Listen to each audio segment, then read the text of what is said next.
Well. Yeah, it's me again, and we're here to talk about a whole bunch of things today. One of them being the president apparently wants to roll back marijuana legalization efforts, and the press is following suit like the spineless, little, money grubbing, money hungry pieces of shit that they are. Welcome to America. Welcome to late stage capitalism, and welcome to the Short News Podcast with Alex Mador. America is a nation that can be defined in a single word. What you're asking for is kind of surprise.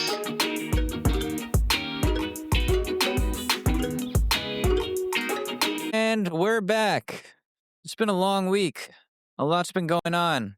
Have I been paying attention very much? No, I've been working. But isn't that what makes this show so good? You come here for policy, right? Not coming here because you miss what once was. Couldn't be you, right? You're just here for the news. Yeah. Anyways, marijuana. Yeah, we're just jumping right into it. I don't really remember how to podcast, and it's been less than a week. If you've been on the internet in the last week or so, on Twitter, on Threads, on Facebook, wherever the fuck you get your fake news, you'll find that a lot of real news outlets, such as the Associated Press, have been publishing articles that are very anti-cannabis in a world that has become very pro-cannabis within the last decade or so. We've seen states all around the country like California, Colorado, Connecticut, New York, New Jersey, fucking all kind of Illinois. Dude, there's legal weed all over the place, but federally, at the federal level, they're still like, no, I'm a little bit nervous about the shit ton of tax money that I would be able to make off of you guys and your little problem here where you need to calm down.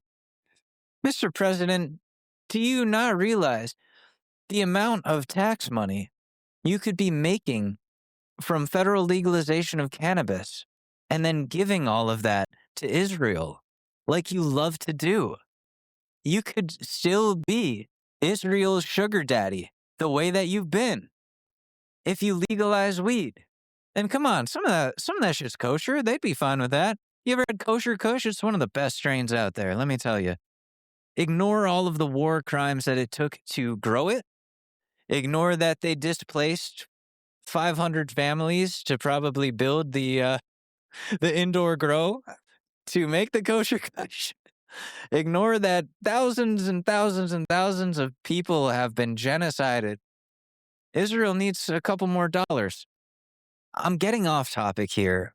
My point is we're seeing a big movement of the press, of the president, of the government, of fucking scientists coming out and being like, well, actually, I know we've been saying that we've been preaching the medicinal benefits of this drug for such a long time, but big pharma and big alcohol are a little bit upset, and they threw an even bigger bag our way than the cannabis industry would ever be able to afford.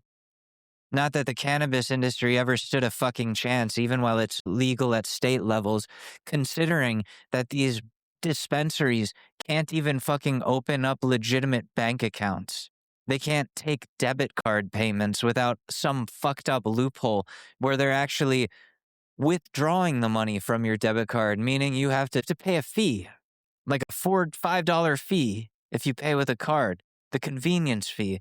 What that is that's the federal government being like, sorry, we don't want your dirty money getting involved with payment platforms such as Visa, and we're going to punish the fuck out of these financial institutions like Visa if they even fucking try to take your money.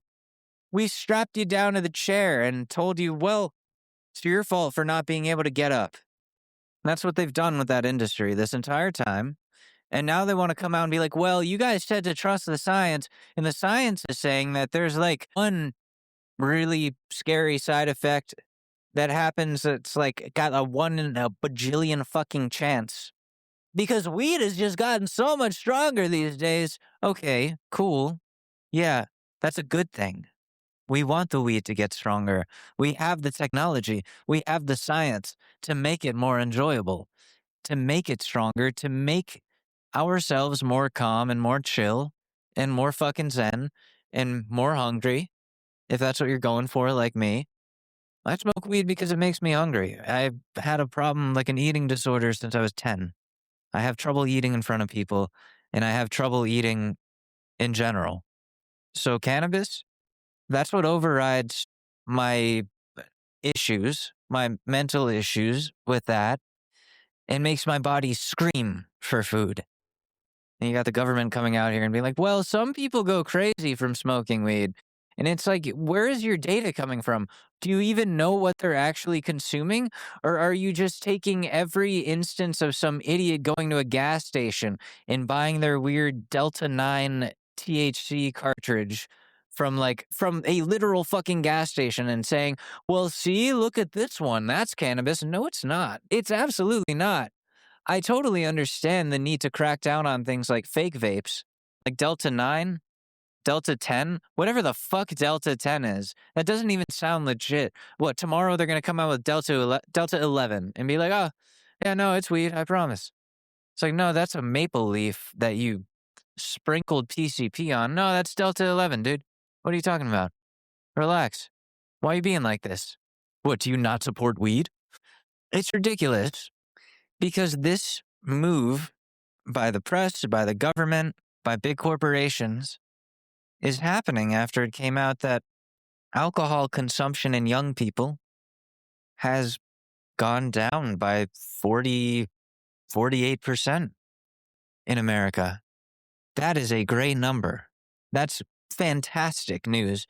For us regular old working class people who don't run Coors or Bush or whatever fucking big booze companies are pissed about this, it's good news for our livers. People are starting to be mindful of what they do and don't put into their bodies. They're being more selective. We're finding that young people, instead of the risky behavior that the millennials like you and me, if you're listening to this, you're probably a millennial, partook in, Gen Z isn't really doing that. They don't really do the risky behavior anymore. They're a lot smarter. They learn from their older siblings. They saw their older brother, Alex, literally fucking flatline and then wake up by the grace of God 5 minutes later after putting uncountable amount of different drugs into his body and thought, hey, I don't want to do that. That doesn't sound good. Maybe I should be careful with what I do. Maybe I should never go down that scary, windy road. Maybe I should find other hobbies. And that's what we're finding. Like my brother, he doesn't do drugs. He's not like me, a fuck up. Doesn't really drink except for maybe on the weekends. He's got hobbies. Does cosplay. He builds shit. He's a smart guy. Like he has legitimate hobbies that don't damage you. Healthy ones. Things that are cool. You can be cool and not get drunk. You can be cool and not do hard drugs. My point in this, though, isn't don't do drugs. People are going to do drugs. Drugs are fun. I get it. My point is these people are taking the least harmful drug again and doing what they did back in the day with reefer madness and saying, well, the science is coming out and saying that there's this one horrifying side effect that you're all going to get if you smoke weed. You're all going to get it. And it's like a 1 in a million chance. I want to ask the listeners, and you can DM me, comment on Spotify. There's a comment section in Spotify or on YouTube because we're on YouTube now. But let me know, do you know anybody that's gone into psychosis from smoking this modern, big, scary, powerful weed that we have now? Because listen, I love weed. Smoked a lot of weed in my life. Since I was 15, I've been on and off with cannabis. Mostly on. That relationship has evolved and grown over time, whereas like when I was in high school and in college, and a little after college, it was all I fucking did. That was the hobby. And that's sad. That's not a way you want to live. That's where people do run into problems. That's where we do have these examples that support what conservatives and big alcohol are trying to say. It's like, yeah, cannabis does make you unmotivated if you're way too chronic of a user and not doing anything else with it other than using it. But what? They want people to go back to drinking? They want people to go back to being alcoholics? I just quit drinking in February. I only drink on holidays. And even on holidays, I don't really enjoy it. After the first drink, I'd rather smoke weed. I don't get sick. It doesn't break my liver. I don't wake up the next morning feeling like I can't live my life anymore. It doesn't give me seizures. It prevents the seizures. That's the whole reason I got my medical card in the first place back in 2018. And it's fucking ridiculous that at every single chance that they get, these people in power and their cronies in the press want to cut out every possible opportunity or way for us, the regular old human beings that pay our taxes and keep them in power, to have even fewer ways to calm ourselves down, to chill out. They don't want you calm, and they want you hooked on something that they can truly benefit off of financially, since the big liquor corporations love to lobby, love to bribe, love to pay off our lawmakers to make laws in their favor. And this is what we're stuck with.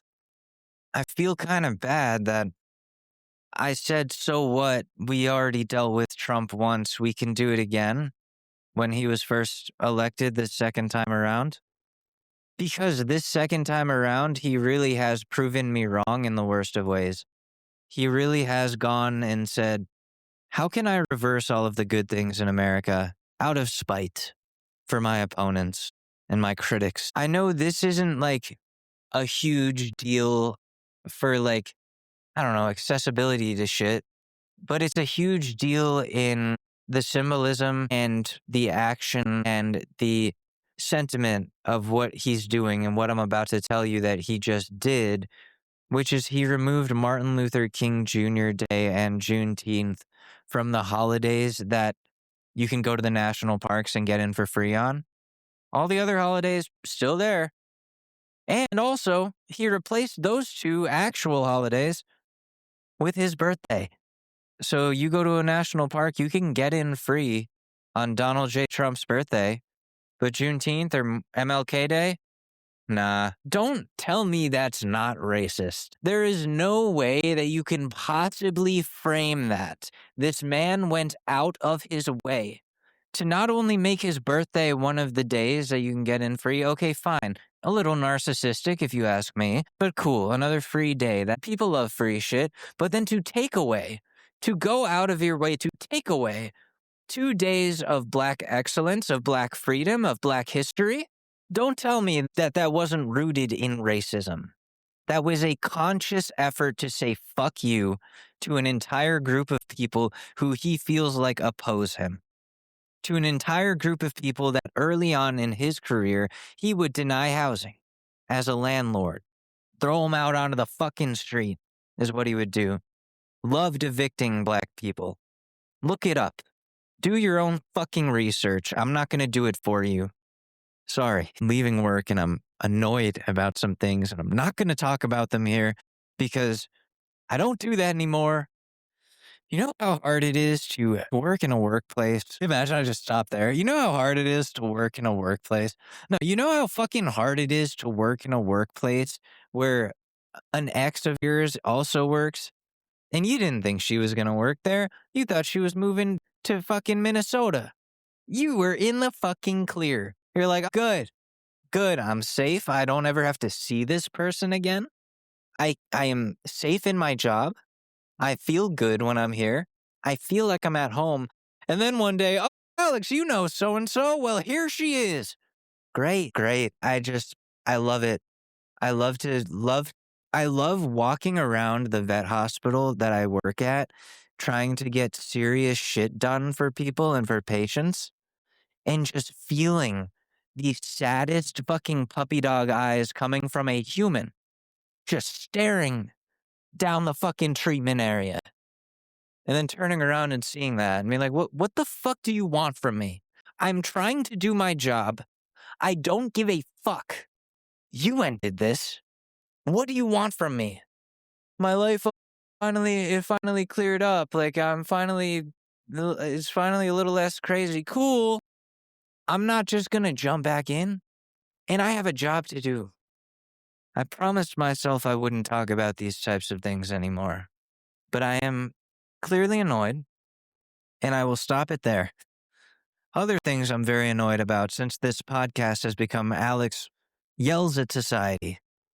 OpenAI is, we love OpenAI. Everybody loves AI, don't they? They love all of the drinking water going to data centers instead of our bodies.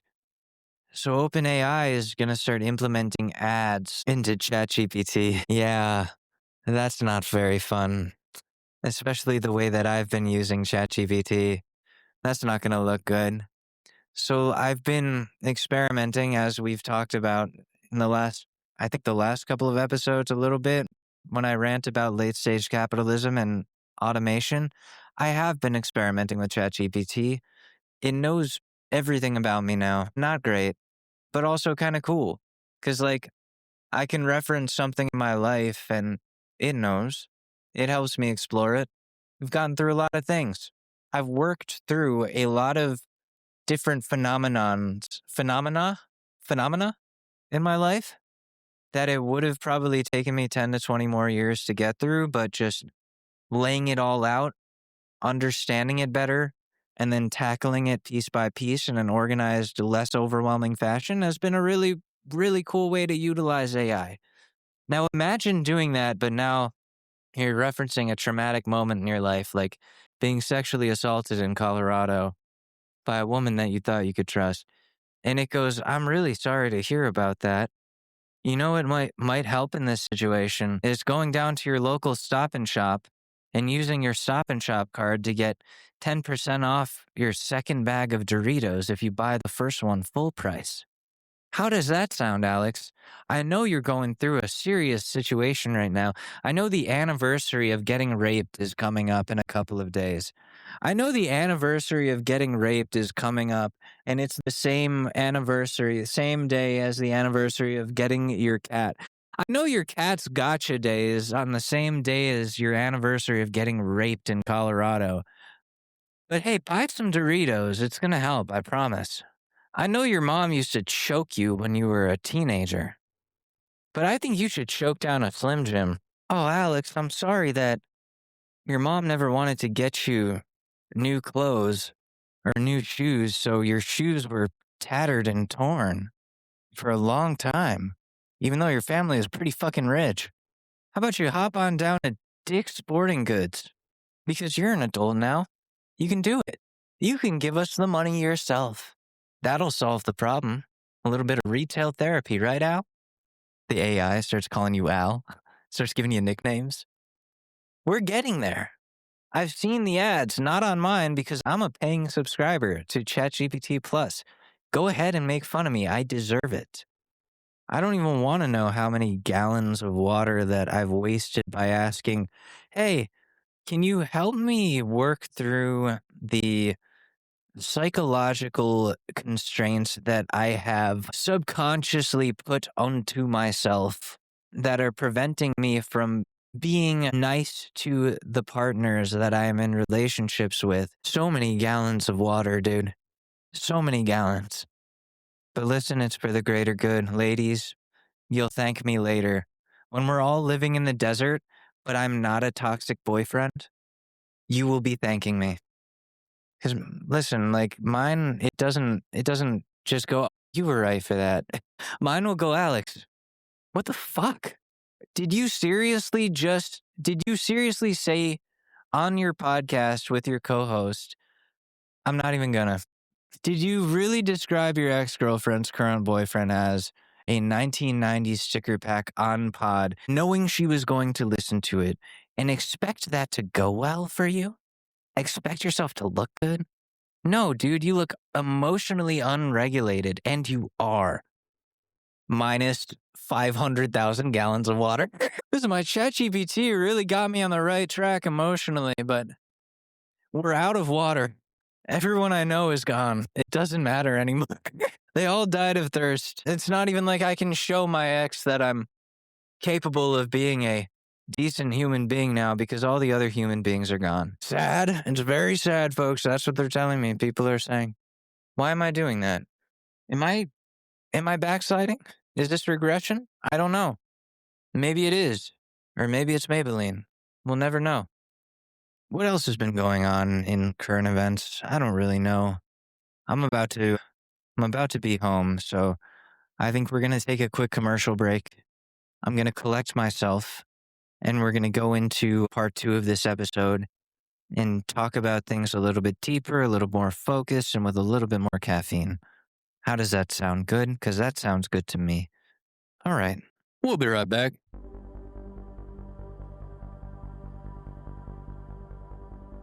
I've been watching hentai long before anyone paid me to.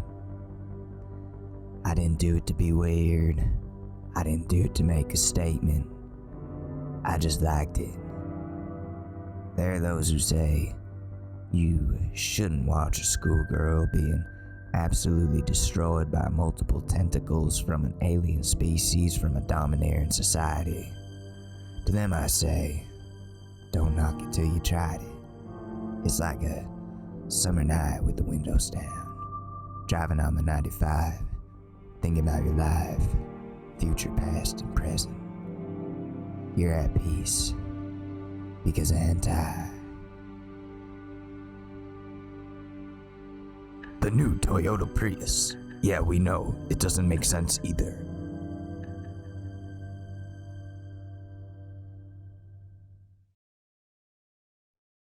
Welcome back. I'm a little bit more clear-headed today. It's the next day again. I keep doing this, I'm sorry, but these episodes continue to roll over into the next day. Parts 1 and part 2. This is the more rational side, I hope. Anyways, I guess we'll kick it off with this. Imagine looking like President Donald Trump and thinking that you can go around fat shaming and talking about the appearances of women that you don't like.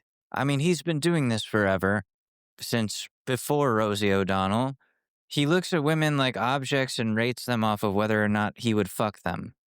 That's how he gauges everybody. Oh, goofy Elizabeth Warren, I wouldn't hit that. She looks gross. She looks like a Subaru, but a person. Believe me, she's the Subaru Outback, but a human. That's what they're calling her. Unfuckable. I don't like her. I call her Goofy Elizabeth Warren, Rosie O'Donnell. Rosie O'Donnell, big fat Rosie O'Donnell. I want to look her in her fat fucking face and tell her she's fired. She doesn't even work for you.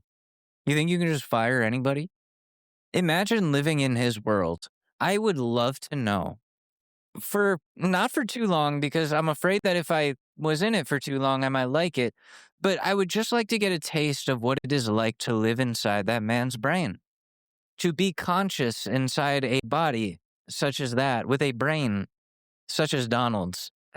I don't think I'm the only one either. Like, I've said this on TSN, I've said this on TPH, the pool house, that I would love to pick that man's brain and just know what it's like what his rhythm is like when he's not at a podium and speaking to his people. Is he just a boring fucking guy? Like, does he just sit there and fart around on his iPad? Does he shit like the rest of us, or is it even grosser? These are the questions that I want to ask as a journalist. These are the important questions. Does Donald Trump shit like the rest of us, or is it liquidy and gross and something that my vet hospital will probably tell you to come in for? Find out after these messages. Man, that's our president, guys. You chose this a second time. Isn't that crazy? It's like people don't have any object permanence in this country, and they think, oh, Donald Trump, yeah, that could be good. And then they forget about, I don't know, like 2020. They forget about COVID. They forget about how the guy put us all in danger with his selfishness, with his ego. Didn't want to trust the scientists, not because the scientists were wrong, but because the scientists told him that he was wrong. Explicitly. More than once. I've never seen anybody hold a grudge against a doctor the way that Donald Trump holds a grudge against Dr. Anthony Fauci. That man is going to put a hit on that doctor if he hasn't already. It's insane to me. And I'm not like a big trust of the science kind of guy like I used to be. Like, I love science, don't get me wrong. In the words of Bill Nye, science fucking rules, dude. Those are the rules that govern our society. Those are the rules that govern our universe. Those are the rules that you don't have a choice of whether or not you follow because that's just the law of the universe. Chemical reactions, gravity, friction, whatever you fucking name it, that's not something that's in your or our control. That is just the way things are. So when somebody like Donald Trump comes out and tells you, well, actually, the guys were telling you the way things are and have the evidence, the statistical evidence, and the qualitative and quantitative data, words that I totally know are coming out and telling you things. Don't believe them. They're full of shit because they said I was wrong, folks. Nobody would do that. Smart people, they'd never do that. They'd never say I was wrong, folks. Believe me. My Trump impression, it's gone. Believe me. I know it's hard to believe. I'm trying to do it. You hear me do it. This used to be a fucking hit at work. I'd come out and be like, oh, believe me. Can't even fucking. We've got the greatest doctors anybody's ever seen. Oh, folks, you're going to have so many dogs. You came in with one dog, you're going to come out with two. That's what they're saying. That's how good it is. How is my dog doing? Is he okay? Is he breathing? He's breathing the best breathing. Some might say the greatest breathing. Oh, did his MRI come back? Was it remarkable? It was so remarkable. It was the most remarkable MRI anybody has seen, folks. That's what they're telling me. That's what they're saying. Nobody's ever seen as remarkable of an MRI as your dog's. The most MRI. They're doing the MRI, and it's very remarkable. Like, that's what I'm imagining, because I know that his MRI and the fact that he randomly got one a few weeks ago was the big talk of the town in liberal land, in libtard land, where people are like, well, he got an MRI, so that must mean something is wrong. Yeah, probably. But you sound stupid. You sound rabid. Stop jumping at fucking everything. I swear, every fucking time this man gets into a potential scandal, which is every other hour on the hour, I see somebody on Instagram threads or X, or usually Instagram threads because I don't really use X because Musk. Somebody on there is saying, I swear this is it. They finally got him for something. Dude, his name is on the Epstein shit like thousands of times. In those emails, he's in there like 1,500 fucking times he's mentioned. He's still the president, by the way. He's not in any sort of trouble. If anything, the people who are talking about him being on the list are the ones that are going to be in trouble. This entire thing is ass fucking backwards. It's just people trying to tell you what reality is when reality is right in your face telling you the opposite of what they're saying. Like, Mr. President, you were on the Epstein list. No, I wasn't. What are you talking about? You should ask Hillary Clinton about Bill.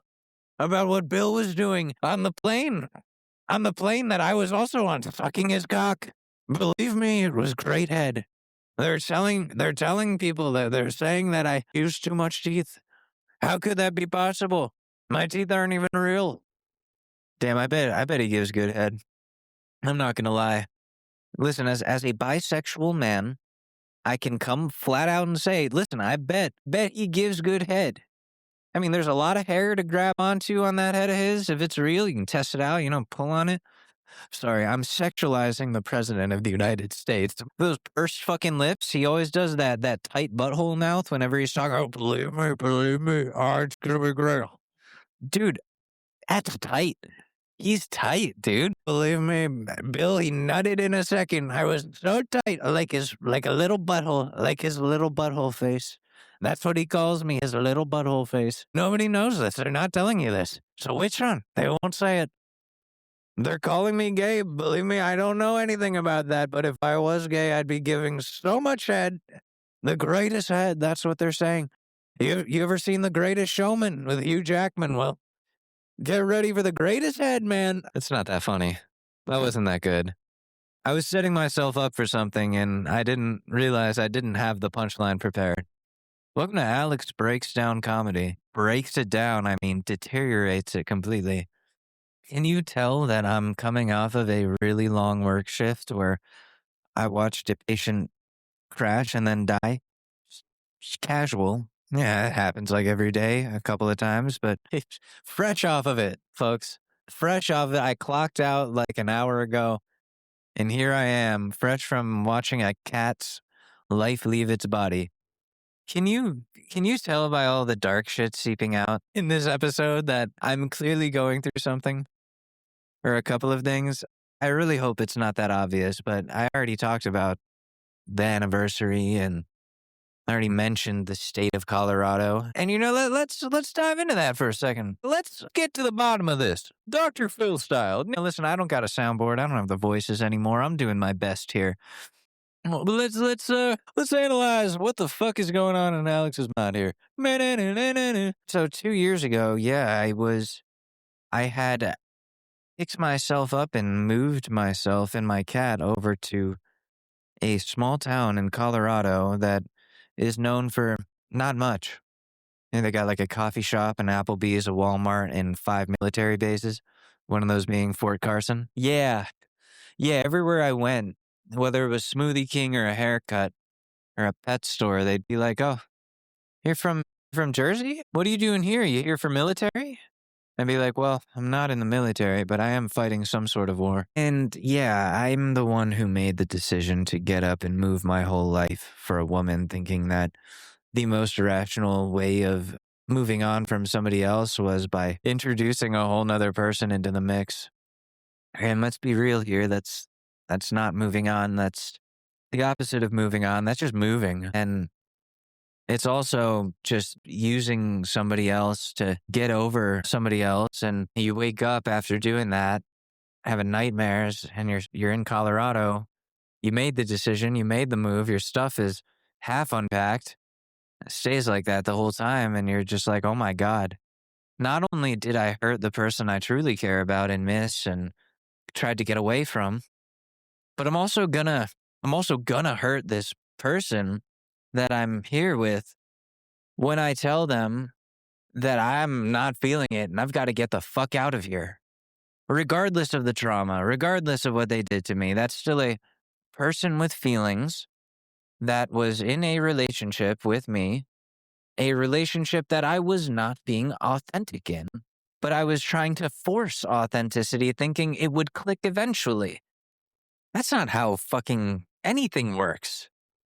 They say to fake it till you make it, but that's for like occupations. That's for like a job. That's for a role. That's like, and not the role of boyfriend, not the role of partner. And when you move in with somebody, that's supposed to be like a big step that takes a lot of planning and thinking about and considering prior to doing it.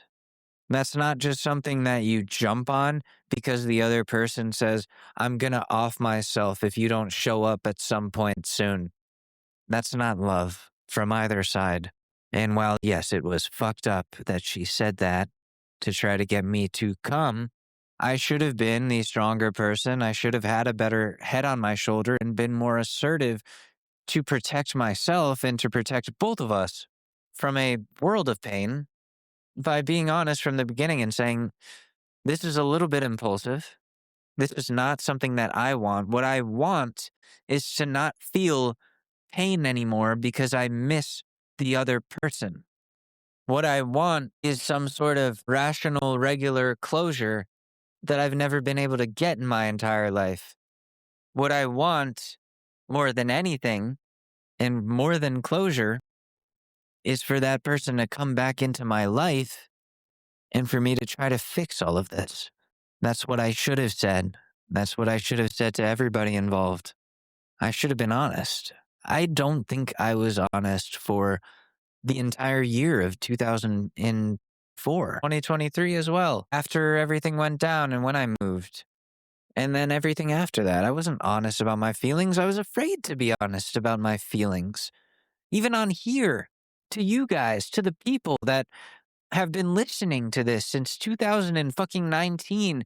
You've seen me go through moments of clarity, moments of calmness, moments of melancholy, moments of craziness, insanity, manic episodes such as that one. And I was afraid to open up to you guys. I was afraid to come onto this show and say anything because I knew anything that I would say would be me emptily posturing to pretend that I'm okay, especially this past year, especially starting in March of 2025, when the pool house was still going and me and Kelsey were still talking and still doing the show and all of that. Like, I was a husk of myself, trying his best to just be a little bit present. But every time I tried, all I would feel was the pain, the loss, the trauma, the memories. And instead of letting myself feel them and saying, hey, suck it up, this is supposed to hurt because it's pain, and you have to get through it and experience it first before getting past it, I prolonged that for so long by not being open, by not telling that person in Colorado, hey, this isn't clicking. I thought this was going to click. I thought faking it until you make it was, as fucked up as that is, something that you could do in this situation and it would all click into place and we would be fine. I was wrong. I don't feel these things for you. If anything, I'm actually afraid of you and I'm afraid of setting you off and I'm afraid of what that's going to do to you and to me and to my cat and to this entire situation, which is why I left before breaking things off. That was a matter of safety. But everything before that, Jesus fucking Christ, before I even got to Colorado in the first place, I should have had the wherewithal. I should have had a decent enough head on my shoulders where I said, hey, let's take a step back here. If we want to explore this as an opportunity, as a thing, maybe we should at least visit first. Maybe we should, like, I don't know, like, see how the dynamic is, see if this is something we really want to do. Because picking the person you want to be with forever isn't something you can just go, yeah, let's try it. Maybe that's something that worked in the 1900s or the 1800s. It was a different world. We know a lot more about ourselves as people now and about our wants and our needs emotionally, spiritually, physically, whatever. We don't just go off of what religion tells us anymore, right? I would hope not. Jesus. Again, I keep saying this. I should have been honest. I should have been honest about that. And I should have been honest before even that. The relationship I was in before that, the one that ended, that spurred this entire fucking crazy journey I went on the last 2 years. That wouldn't have ended if I, again, had a decent head on my shoulders and I wasn't just in constant fucking survival mode. I don't think I've been myself since 2015. Guy that's been existing has just been trying to fucking stay afloat, insecure, incapable. Shouldn't have even been in a relationship. That breakup would have never happened because that relationship would have never started. And now we're all sitting here hurting and it's my fault, right? It is. And there were so many moments in that where I could have made it better instead of exacerbating it, instead of making it worse in the midst of it. Whether it be my trust issues, whether it be my demons that I hadn't fought back yet. That goes back to you weren't letting yourself feel these things, Alex. You were, I don't know, outsourcing them to drugs and to other people, and to depending on those things. Not a very healthy way to live. Not good for anybody. But also, when there would be arguments, when there would be issues, when there were things that could have been worked on. I used to love to say, I don't know why we couldn't have just worked on this. The other party tried. I wasn't capable of coming up with constructive things. I wasn't capable of communicating the problems while they were happening. I would let it compile and build up and then make it into a fucking musical number. But when it came time for the actual argument, for the face-to-face, for the tell me what's going on, for the this is what's wrong and I need your input on how we can solve this, I would sit there and I wouldn't say a fucking word. I was at a loss for words. It wasn't like I didn't want to talk. It wasn't this act of like dickish defiance of, no, you're not going to get me anymore because you said this and now I'm punishing you with silence. No, I legitimately did not have the capacity to have those types of conversations in a human adult way. Whereas now, my entire job, my entire livelihood, my entire existence hinges on my ability to do that in higher pressure situations. When there's an animal on the table dying, when a pet owner has to make a fucking quick decision, or when all is said and done and the pet is passed away, I'm the guy they talk to. If you told me 2 years ago that that would be what I'm doing now, I would tell you you're a fucking liar and to go fuck yourself. Because that is a pathetic, sick joke. Me? Anxious little old me? Like, if you've known me in the past personally and you're listening to this, I don't think you can even imagine a world where in an emergency situation, I'm the one people turn to when they're freaking out. It probably seems impossible. It probably seems like, oh, Alex, he'd probably freeze. He'd probably be paralyzed by the high stakes and the overthinking and the ruminating and the lack of self-belief. And goddamn, I can't believe I'm saying it, but 2025 has been the first year in my 29 years of living where I can actually say that I believe in Alex Mador, that I believe in myself, that I believe that I'm not just an incompetent dummy, that I believe that I'm capable because I've seen the results. I see them every day, and I've seen my impact, and I've seen a lot, dude, in the last almost couple of years, almost 2 years of working here at this hospital. I went from everything makes me feel like the world is ending to you feel like your world is ending, come talk to me. That's huge. Not to suck my own dick here, but that's fucking huge. Not my penis, the accomplishment, the self-love, the believing in oneself. I'm sorry, I had to keep this goofy somehow. But I gotta cut this short. I'm finally home and I gotta put this to the editor, let it cook for a little bit. I want to thank you for letting me cook on this podcast and not telling me I sound like a fucking idiot when this one's going to be a little bit all over the place compared to the last 5 episodes. I'm just happy there's an episode 6, if we're being honest about that. I'm happy to be doing this. I'm happy to feel like I'm not afraid to say these things anymore. I don't have to hide them behind voices or behind nuance or behind punchlines. And that's a cool thing, you know? But I'll be back next week with some actual fucking news, with some actual talking points for us to discuss. I appreciate you very much for sticking with me through all of this, for listening, for continuing to listen, and for coming back to listen. I missed this so much, and it's good to be back. This is the Short News Podcast. My name is Alex Mador, and I'll see you next time.